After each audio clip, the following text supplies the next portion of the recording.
We're going to pick up where we left off yesterday. We're joined in studio by Jim Schultz. Jim is the president of the Minnesota Private Business Council, but also you've been a professor of constitutional law at the University of St. Thomas. But you ran against Keith Ellison last year. Yep. And lost, not by a wide margin. No. It's a shame you weren't victorious. We might not have some of the problems we have now. And yesterday you heard we had Bill Glahn from the Center of the American Experiment breaking down a 54-minute tape recorded in Keith Ellison's office when he was being courted by a number of people who turned out to be indicted in the food fraud scandal. It was very telling. You coincidentally have a piece in Alpha News. It strikes me that only Alpha News and Center of the American Experiment are covering this. Now, Channel 9 might have had something brief, and Carol 11 might have had something brief, but in your piece, you have the personal experience of confronting Ellison about this. Is that correct? That's right. On the campaign trail, walk us through that. Yeah, absolutely. So in 2022, if you remember, this really kind of came to the fore, became very public in kind of mid-2022, where people learned about this massive fraud, FBI raids take place, and all that, and the Attorney General's office becomes under scrutiny for it. So because they hadn't done anything. They hadn't done anything. Keith Ellison had sat on his hands for many months. He used a variety of excuses around that. And he had done nothing on it, and then he had lied about his role in various different ways. He had said he was all over it. We knew in back 2020. In 20, yeah, that's right. Yeah, and then that was an evident lie at the time because why do you send? Yeah, we knew in April of 2020 that this the Department of Education had raised red flags and so forth then. But they sent out hundreds of millions of dollars after that, before the the feds got involved. So there was no reason for that. So we knew that it was an evident lie at that time. But then, of course, this recording that you walked through yesterday was a year with Bill, later. Yep. This recording, he says, I'm learning about this for the first time a year later. So we've known he's been lying for a long time. In some ways, what's even more disturbing than the kind of cascade of lies around this for Keith is that this video demonstrates that he's not only been dishonest about it, but that he was going to bat for the fraudsters here. And there's people who are blowing the whistle in the Department of Education. They're trying, maybe a little clumsily, to get their arms around this. And let's put that into context. The people in his office in December of 21 are saying we're being undone by regulations and people poking around in our business, and Ellison agrees with them and he said Walls agreed with him that this piddly stuff shouldn't have to happen, and I'll see what I can do. I think that's the context of it. And it may be, now correct me if I'm wrong, it may be that the people in the office by interference meant our scam is being interrupted here. Right. Is that a safe assumption? I think you have to say that. I mean, they were in there trying to get Ellison to stop the Department of Education from making inquiries into their fraud. Doesn't he represent the Department of Education? He is supposed to represent the Department of Education, and so that's what's so odd about this. Instead of acting as the prosecutor that the Attorney General's office is supposed to be, he inserts himself as the defense attorney for the fraudsters. And so it's bizarre. I think it demonstrates the remarkable incompetence on his part, remarkably bad judgment, and then totally. I think you have to call it. There's the only thing you can call it is totally corrupt. The people that he knows are under inquiry from the Department of Education. He accepts $10,000 in campaign contributions. His son accepts $10,000 in campaign contributions from him. That is deeply, deeply corrupt, just absolutely outrageous. I think he would insist he returned the money. I don't know if maybe, so at the time he certainly accepted it. Right. Maybe after the FBI raid 6 months later, maybe they returned it. I'm not actually sure if he did or if they did or not. But yeah. I want you to hear something.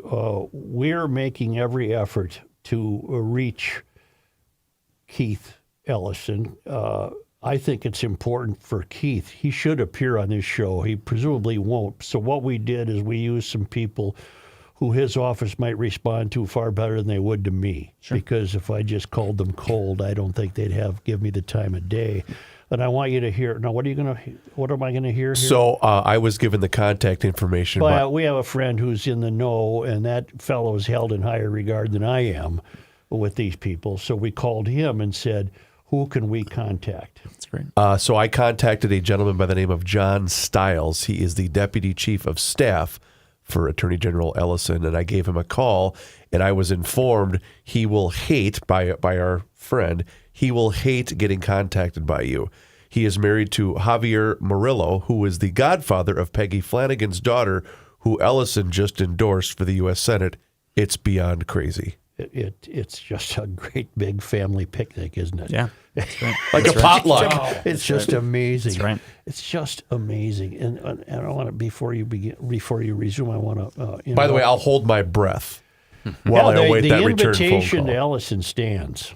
You're more than welcome, Keith, to come on the show. Who also told me at the airport he'd love to come on the show in person. Well, and how many times did Walls tell you that? 4. What's important here, Jim, is that what we're seeing, I think, unfold is that this might, if not corrupt, this might be the most incompetent and poorly run state government in the history of the state. I'm firmly convinced that Walls is the worst governor in the history of the state. I don't know where to place Ellison in the ranks of Attorney General, but he's not holding up well under the scrutiny of this investigation. And let's resume where you are. The lies are obvious. Yep. Right? Yeah. The lies, the fact that he says he was all over it. We know documentarily now that he was not, in fact, all over it.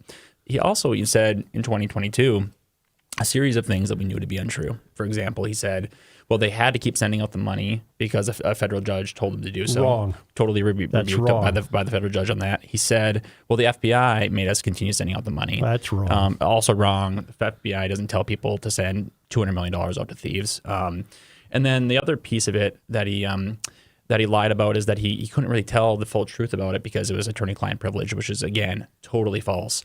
And so we have an attorney general that has, in order to save his political skin, we've been saying this, I said this in my campaign and otherwise, he's been consistently lying to the people about Minnesota to cover up his incompetence, maybe cover up corruption here. And then we have an attorney general who now, by virtue of this recording, we know went to bat for the fraudsters with the Department of Education, which is just truly remarkable. By pretending he didn't know they were fraudsters, even though he claims a year prior to that, he was very aware of it. Yes, that's right. That's the part that doesn't make sense. Absolutely. And what I think is just this is representative of is the amount of graft, the amount of fraud in our state government. Bill Glahn has a great tracker and over $600 million of stolen funds here. So this is just, it's a big chunk of it. But we have a Minnesota state government, to your point, Mayor, that is deeply dysfunctional, that we're sending out money to fraudsters continually.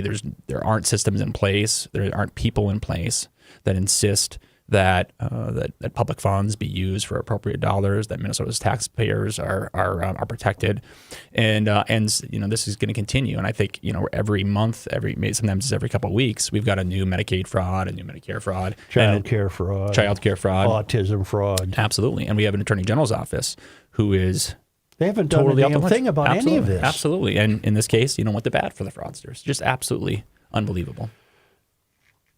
I still can't get to a position where I believe that Walls and Ellison are stuffing their pockets. Do you agree with me? I think that's unlikely. Yeah. I think it's campaign contributions. I think it's not wanting to ruffle feathers. I think Keith Ellison ultimately is a guy who is just very bad at his job. He's not equipped to do the job. He's a criminal defense attorney by background. He represented drug lords in Minneapolis in his prior life. and he has that disposition to be the defense attorney rather than the prosecutor that he's obligated to be under our state constitution. If you had to attempt to nail it down, what do you think is Walz's disposition? He's not a lawyer, right? So that wouldn't come into it. He hasn't really done anything. He's a knucklehead. He was a social studies teacher. Yeah. What do you think? I think I have a guess at what his disposition is, but I'm wondering what yours is. I think Walz. Walz, I think, is kind of a political animal who likes very much, being, he's grown to, very much like being the governor and, like being running the state and everything that goes along with it. He's somebody who I think long ago, set aside kind of the real focus on just the average person that you're supposed to serve. Yep. You're supposed to serve. It just becomes more about kind of the pomp and circumstance of the office rather than that. And I think he does not mind the disruption of wealth. I don't think he cares about the achievements of people in Minnesota, financially, materially. I think he sees himself having a grander vision for the human race, that capitalism of itself might be wrong for him. There's been clues. His wife saying back in the George Floyd weekend, she left the window open to smell the burning tires, and how that pleased her. And what that seems to mean to me is that they think they're on the side of the downtrodden. I don't think they are, because they certainly haven't helped anybody. Yeah. But by being on the side of the downtrodden, it stands to reason then that they're opposed to people who do provide the money that runs this state. Yeah, I think they're totally dismissive of the private sector. They think that. I think there's a mentality that people just kind of, happened upon wealth or happened upon success and things like that. And it should be extracted from them. I don't think they really care. I don't think they have any sense of how wealth is created, how the economy works and so forth. And so they end up, driving businesses into the ground out of state. They end up, doing things that are really harmful to workers, because the workers don't have the jobs that they're entitled to. An irony was pointed out yesterday with Bill here, and that was these people meeting with Ellison were complaining about the intrusions of regulations, and we can't get our money in time, and then Ellison agrees and says, Walz agrees with me. These are piddly things. I'm going to see if I can take care of it. This was exactly at the same time Walz was closing businesses because of COVID. Yes. Yeah.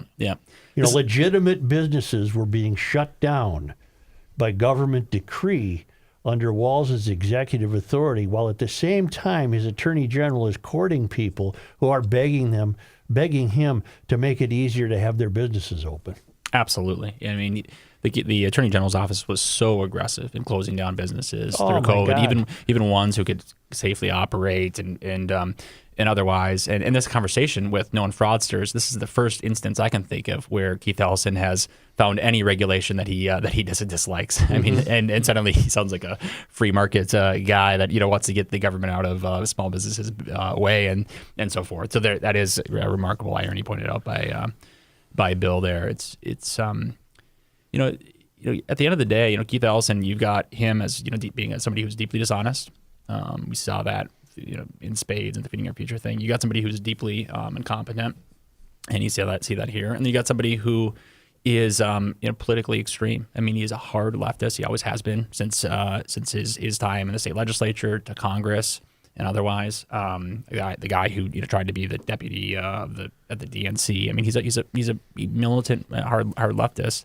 So you've got those three things, and it makes for probably the worst attorney general in our state's history. Well, and then he can work in concert with a governor who is not about to attempt to demand anything of him. Yep. Why wasn't Walz riding Ellison hard and saying, why aren't you investigating all these frauds? We got terrible frauds here. Instead, what we get is the convenient departure of Heather Mueller, from the Department of Education, about which I know nothing. Mm-hmm. She just left. Mm-hmm. Then Jody Harpstead left the Department of Human Services, about which I know nothing. Both of them I've never accused of stealing any money. But why are they gone? What happened there? Yeah. I don't know the answer. Do you? I don't.